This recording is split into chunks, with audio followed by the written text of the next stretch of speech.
እንዴት ናችሁ? ውድ የህይወት በቤት የዩቲዩብ ቻናል ተከታታዮቻችን ሰላም ናችሁ?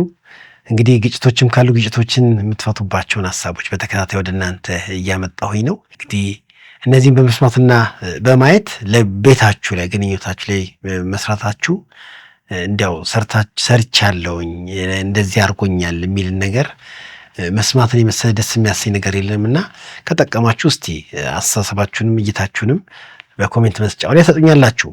ዛሬም ደግሞ በዚህ የግጭት አይነቶች በሚለው ርዕስ ውስጥ ሌላኛው የግጭት አይነት ሰጣችኋለሁ። ባለፈው በትክክለኛ መልኩ ወይ ባል ወይ ሚስት ከሁለት አንዱ ጥፋት ላይ በሚገኙበት ጊዜ ምን መደረግ አለበት፣ የተገለጠ ጥፋትና ስህተት በሚፈጠርበት ጊዜ ምን በማድረግ ግንኙነቱን ያስቀጥሉታል የሚሉ ሀሳቦችን አንስቼላችሁ ነበረ። ዛሬ ደግሞ በሌላ የግጭት ምክንያት ደግሞ ለእናንተ እመጣለሁና በእነዛ ምክንያቶች ደግሞ ሀሳቦቹን እንዴት መፍትሄ እንደምትሰጡ የብዙዎቻችን ነው። ይሄም መልኩና አይነቱ ሊለያይ ይችላል እንጂ ሁላችንም ቤት ያለ ችግር ነውና ለእንደዚህ አይነት ችግር ደግሞ መፍትሄ አቅጣጫ እንዲሆናችሁ ሀሳቤን እሰጣችኋለሁ ማለት ነው። ይሄኛው ምንድነው? የግለሰብ ፍላጎት ከጋብቻው ፍላጎት ጋር ሲጋጭ ማለት ነው። ባልና ሚስት ሁለቱ ግለሰቦች ናቸው። እንደ አንድ ግለሰብ መታየት ይችላሉ። ነገር ግን እንደ ግለሰብ ቢሆንም ፈቅደው ሲጋቡ ጋብቻ ውስጥ ነው ያሉት። ግንኙነቱ የጋብቻ አብሮነታቸው የጋብቻ ነው። አብሮ እንዲሆን ያደረጋቸው ጋብቻ ነው፣ መጋባታቸው ነው። ስለዚህ ለጋብቻው የሚያስፈልጉ ነገሮች አሉ። እንደገና ግለሰቡ የሚፈልገው ነገር አለ።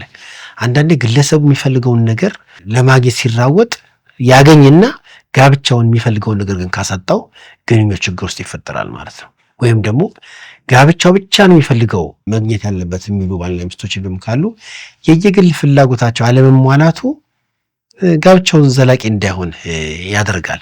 በነገራችን ላይ በምንም ጉዳይ ላይ ፍላጎትን ማሟላት የግንኙነት መሰረት ነው። ወይም ደግሞ ግንኙነትን መጀመር ብቻ ሳይሆን ማስቀጠል የምንችለው ከተገናኘነው አካል ጋር ያለን ፍላጎት ስናሟላ ነው።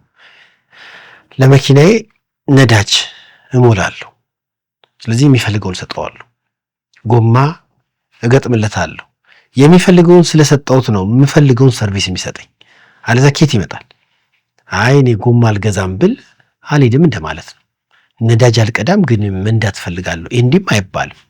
ስለዚህ የትኛውም ነገር በግንኙነት አይነት ብታዩት የሌላኛውን ፍላጎት በማሟላት ነው የሚቆየው። አሁን በጋብቻ መካከል ባል ሚስት አንዱ የሌላውን ፍላጎት ያሟላል፣ ማሟላትም አለበት። ግን የሁለቱ ብቻ ፍላጎት አይደለም። አንዳንዴ የኔን ፍላጎት ትቼ የጋብቻውን ፍላጎት ላሟላባቸው የምችልባቸው ብዙ አጋጣሚዎች አሉ። ምን ቢሆን ነው ግንኙነታችን የሚቀጥለው ነው እንጂ ማን ምን ቢያገኝ ነው የሚደሰተው አይደለም። በተራም በደስተኝነትም ሳይሆን አብሮነታችን ሊቀጥል የሚችለው የትኛው ፍላጎት ቢሟላ ነው የሚለውን በማወቅ ነው የምንኖረውና እንዴት ነው ባልና ሚስቶች የአንዳቸው ፍላጎት ከሌላኛው ጋር ሊጋጭ አይችልም? የባልና ሚስትን በሌላ ርዕስ አሳያቸዋለሁ። ዛሬ ግን ባል ወይም ሚስት ሊሆን ይችላሉ ፍላጎታቸው ጋብቻው ከሚፈልገው ፍላጎት ጋር የሚጋጭባቸውን ነገሮችን አንሳለሁ። አንዳንዴ እንደው ሁለት ብቻ አይደለም፣ ጋብቻው የሚፈልገው ሌላ፣ ባል የሚፈልገው ሌላ፣ ሚስት የምትፈልገው ሌላ ይሆንና ቤቱ በቃ የፍላጎት መዓት ይወርድበታል። ያኔ ማንም ላያገኝም ይችላል። እኔ አሁን ማነሳው ግን ግለሰቦቹ እንደ ባልም እንደ ሚስትም ሊሆን ይችላሉ። የአንዳቸው ፍላጎት ጋብቻው ከሚፈልገው ፍላጎት ጋር ቢለያይ ባይጣጣም የአንደኛው ፍላጎት መሟላት የሌላኛውን ቢጎዳ ምንድነው የሚደረገው የሚለውን ሐሳብ ላነሳ ፈልጌ ነው። እንግዲህ ፍላጎታቸውን ግለሰቡ እስካላገኘ ጋብቻው ይበላሻል። ጋብቻውን ፍላጎቱ እስካላገኘ ድረስ ደግሞ አብሮ መቀጠሉ ስጋት ውስጥ ይሆናል ማለት ነው። ለምሳሌ ፍላጎትን በተመለከተ ባነሳ ከባል ወይም ከሚስት አንዳቸው መማር ቢፈልጉ መማር እፈልጋለሁ ወይን ለማሳደግ ደሞዜን ለማስጨመር መማር እፈልጋለሁ ቢሉ አሁን የጥሩ ሐሳብ ነው። መማር መፈለግ፣ እድገት መፈለግ፣ እንዲያውም ሁለቱም ለእድገት ሊተጉ ይገባል። ግን መማር እፈልጋለሁ ስትል አንዲት ሚስት ወይም ባል መማር ገንዘብ ይጠይቃል፣ ጊዜን ይጠይቃል። አንዳንዴ ልማር ተብሎ ብዙዎች የልጅ ፍላጎትን ክደው፣ የጋብቻ ፍላጎትን ክደው፣ የባል የሚስትን ፍላጎት ክደው ለእድገት የሄዱት ነገር ለውድቀትም ሆኖባቸው ያውቃል። መማር እፈልጋለሁ ብትል አንዲት ሚስት እንግዲህ ስትማር ጊዜ ትወስዳለች። አሁንም መማር ላይ ምንም ችግር የለኝም፣ አከታትላ መማርም ትችላለች። እኔ ያነሳው ያለሁት ልክ ነው ልክ አይደለም ሳይሆን ይሄ ሲደረግ ይሄኛው ፍላጎት ይሄ ፍላጎት ሲሟላ የዚህኛው የሚለው ማነጻጸሪያ ነው እየሰጠውኝ ያለሁትና ልማር ብትል አንዲት ሚስት ባል የሚበል ሲማር ገንዘብ ይወጣል፣ ለትምህርት ቤት የሚከፈል ክፍያ አለ።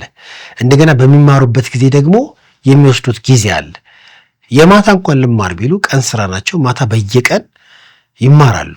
መማራቸው የልጅ ፍላጎት፣ የቤት ፍላጎት፣ የትዳር ፍላጎት አይሟላም ማለት ነው። በጋብቻ ውስጥ ያለ ሰው የሚስቱን፣ የባል፣ የልጆቹን፣ የቤቱን ፍላጎት መሟላት አለበት እና አንደኛው ሰው መሄዱ ወይ ባል ወይ ሚስት በእጥፍ ኃላፊነት እንዲፈጉ ሊያደርግ ይችላል። አንዳንዴ ደግሞ በሱ ብቻ የሚገኝ ነገር ከሆነ እሱ እስካልተገኘ የማይገኝ ነገር ሊኖር ይችላል። ያኔ ጋብቻውን ችግር ውስጥ ይጥለዋል ማለት ነው። ስለዚህ መማር መፈለጉ ትምህርት ብቻ አይደለም፣ እድገት መፈለግ ማደግ ብቻ አይደለም።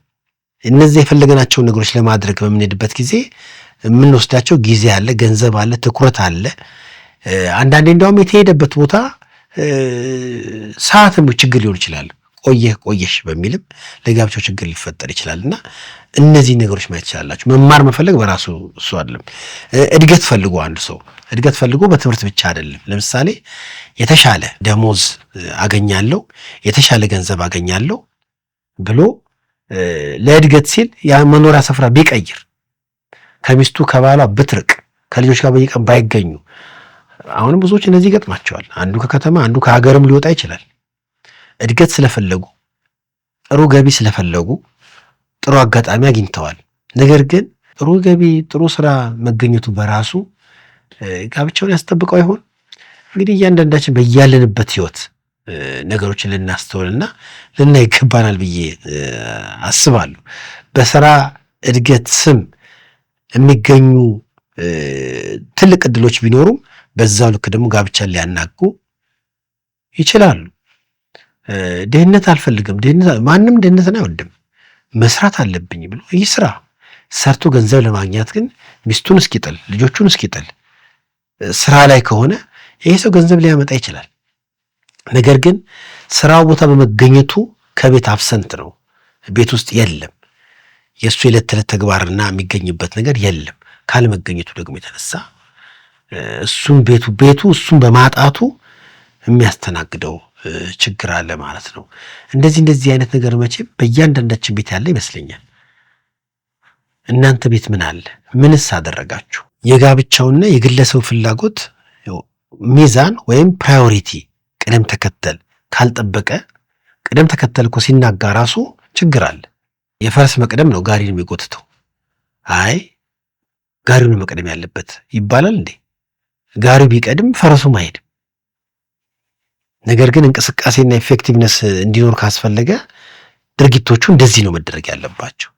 አንዳንድ ቅደም ተከተል እንትናል ባሎች፣ አንዳንድ ፍላጎታችሁ እንዲሟላ የምታደርጉት ነገር ከሚስታችሁ ጋር ያለውን ነገር የሚያበላሽ ጋብቻውን የሚያጠፋው ከሆነ ቆማችሁ ስለ ግንኙነቱ መወሰን ያለባችሁ ነገር ልትወስኑ ይገባል። እንዲሁም ሚስቶች የምትፈልጉት ፍላጎት ለጋብቻው ማለትም ከባላችሁ ጋር ያለውን ግንኙነት ችግር ውስጥ የሚያስገባችሁ ከሆነ እዚህም ጋር መታሰብና መታየት ያለበት ነገር አለ ማለት ነውና ሚዛን መጠበቅ፣ ቅደም ተከተልን ማወቅ፣ ጊዜን መለየት በጣም አስፈላጊ ነው። አንዳንድ ጊዜ ግለሰቡን ፍላጎቱን አግኝቶ ጋብቻውም እንዲያገኝ ማድረግ የሚቻልበትም እድል ሊኖር ይችላል። መቼም ግንኙነት ሰላማዊ እስከሆነ ጊዜ ድረስ ተነጋግሩ ባልና ሚስት ይህን ነገር ሊያሟሉ ይችላሉ። ግን ስንቶቹ ናቸው ሚስቶች ዛሬ የሚፈልጉትን ነገር አግኝተው እነሱ ቢያገኙም ጋብቻው ብዙ ነገር ስላጣ ቤታቸው የፈረሰ፣ በመፍረሱ ደግሞ በጣም በብዙ መልኩ መዘዝ ውስጥ የገቡ ሚስቶች ስንት ናቸው? ልክ እንደዚሁ ባሎችም እንዲህ መሆን ነው ማድረግ ነው የምፈልገው ብሎ የእሱም ፍላጎት ለማሟላት በሄደበት አካሄድ ለጋብቻው ለሚስቱ ለቤቱ ብዙ ነገር አሳጥቶ ቤቱ የተናጋ የስንቱ ቤት ነው። ፍላጎት ብዙዎቻችንን ችግር ውስጥ ሊጥል ይችላል። በተለይ ላረካ ማህበረሰብ፣ በቃኝ ለማይብሉ ማህበረሰብ ከሆኑ እንደ ማህበረሰብ ጉድለት አልበቃኝም ስግብግብ ከሆንን እንደ ሀገር ደግሞ ስለዚህ ባላችሁ የረካችሁ ናችሁ። የተሻለ ነገር መፈለግ ጥሩ ነው። ግን የተሻለ ስትፈልጉ ምን ጥላችሁ ነው? ምን አፍርሳችሁ ነው? ይሄ መታሰብ መታየት ያለበት ማለት ነውና ከዚህ አንጻር ከመፍትሄ አንጻር አንዳንድ ነገሮችን ሰጣችኋለሁ። በተለይ አሁን ባነሳሁት ጉዳይ ላይ የግለሰቡ ፍላጎት የጋብቻውን ፍላጎት ሁለቱም የማይጣጣሙ ከሆነ ችግር ይፈጠራል። አንዳንዱ ለጋብቻው ይተጋል፣ አንዳንዱ ለግሉ ፍላጎት ይተጋል። አንዳንዱ እኔ ለኔ የኔ እያለ ሁልጊዜ መሰብሰብ ይፈልጋል። አንደኛው ደግሞ ለአብሮነቱ ለጋራው። እነዚህ ሰዎች በጋራ የሚኖሩ ይመስላችኋል? ሰላማዊ በሆነ ከባቢ ሊኖሩ አይችሉም። አንደኛው ለግሉ አንደኛው ለጋራ ኖ። በጋብቻ ያሉ ሰዎች ሁለቱም ለጋራ የተጋሉ፣ እንዲያውም ለጋራ ህይወት በሚተገቡበት ጊዜ የግል ፍላጎታቸውን ሊያሟሉ ይችላሉ። ስለዚህ ጋብቻው ከግለሰቡ ስለሚበልጥ ነው ይሟላልኝ የሚለው። አትበልጡ። ግለሰቡ ከጋብቻው ወይም ደግሞ ግለሰቡ ከግንኙነቱ አይበልጥም። ግንኙነታችን ይበልጣል መባል አለበት። ያኔ ግንኙነቱ ለሁለቱም የሚያስፈልጋቸውን ነገር ሊሰጣቸው ይችላል። የሁለታችንም የየግል ፍላጎቶች ለማሟላት በሚደረጉት ሩጫዎች ጋብቻውን ከምንሰነጥቀው መጀመሪያ ጋብቻውን የሚፈልገውን እናሟላ እኮ ብንል አብሮነታችን ይቀጥላል ማለት ነው። አብሮ መኖርም እንችላለን። ዛሬ በጋብቻው ዓለም ትልቁ ችግር ይሄ ነው።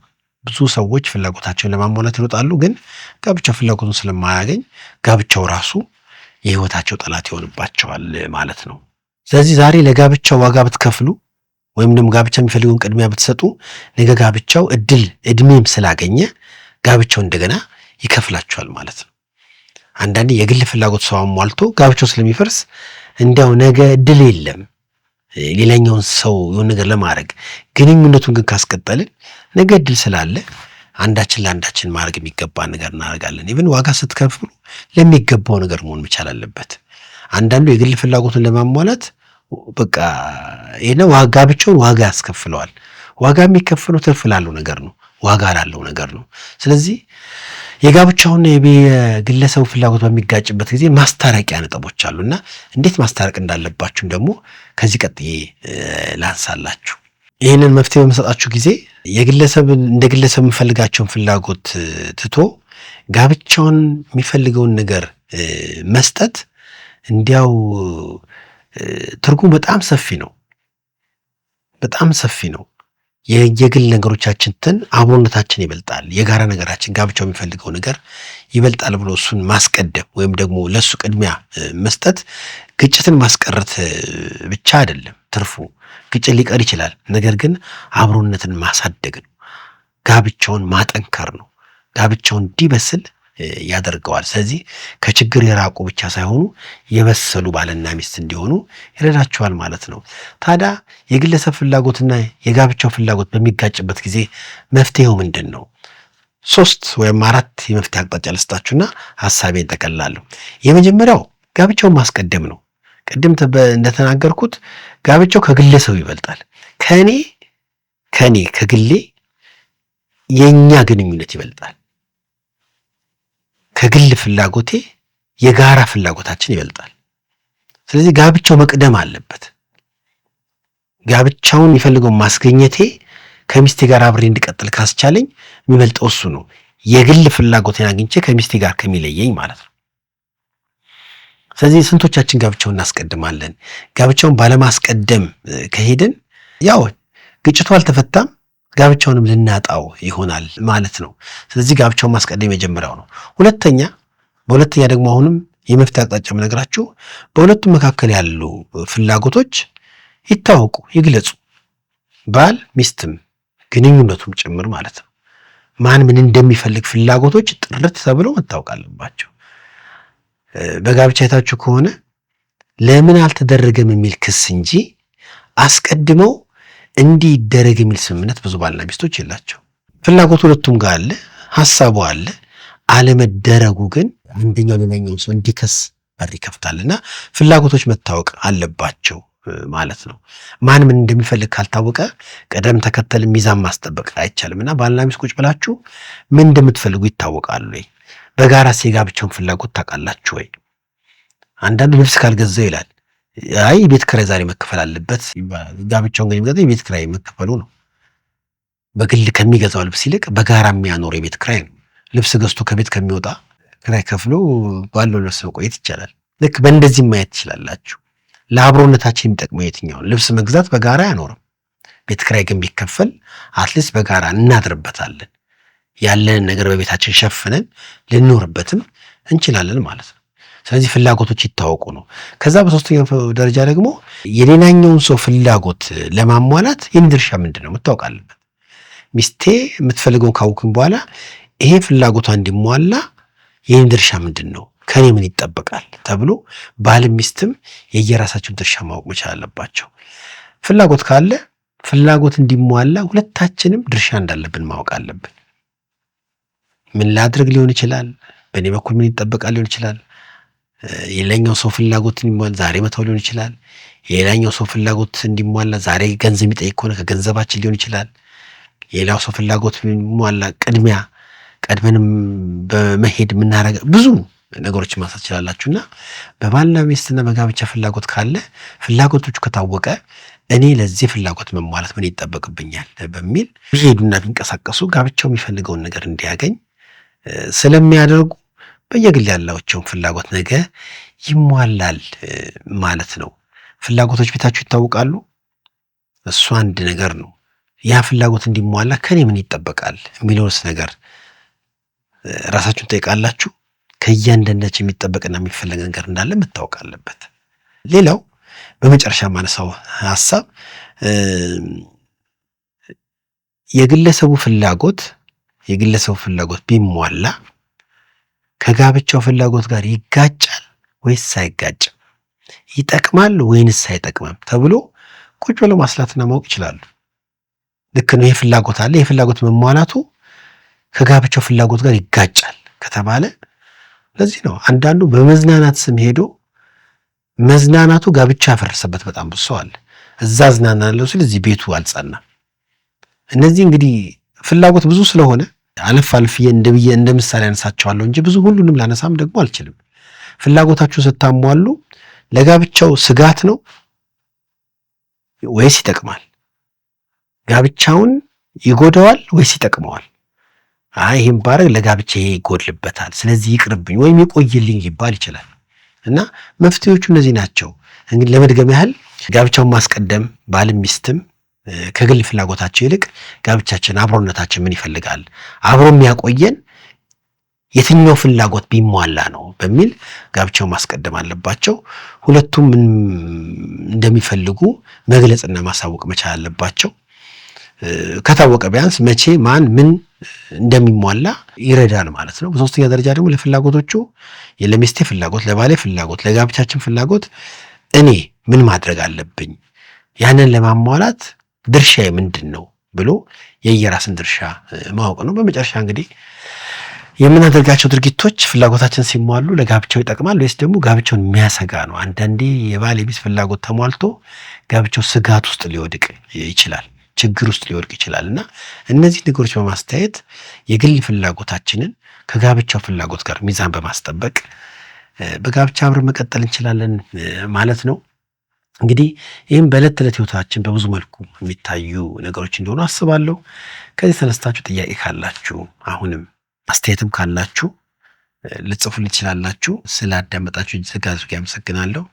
በሚቀጥለው ደግሞ እንደ ርዕሱ የምሰጣችሁ ከብስለት አኳያ መብሰልና አለመብሰል በጣም ያጋጫል። የብዙዎቻችን ቤት ችግርም እሱ ነው። የመብሰልና አለመብሰል ጉዳይ በባልና ሚስት መካከል ብስለትና አለመብሰል ካለ ትልቅ ነው። እስቲ ይሄስ ሲሆን ምንድን ነው የሚደረገው የሚለው የመፍትሄን አቅጣጫና የችግሩንም አይነት በሚቀጥለው ቪዲዮ ሰጣችኋለሁ። ስላዳመጣችሁ እጅግ አድርጌ አመሰግናለሁ። ሰላም ሁኑልኝ።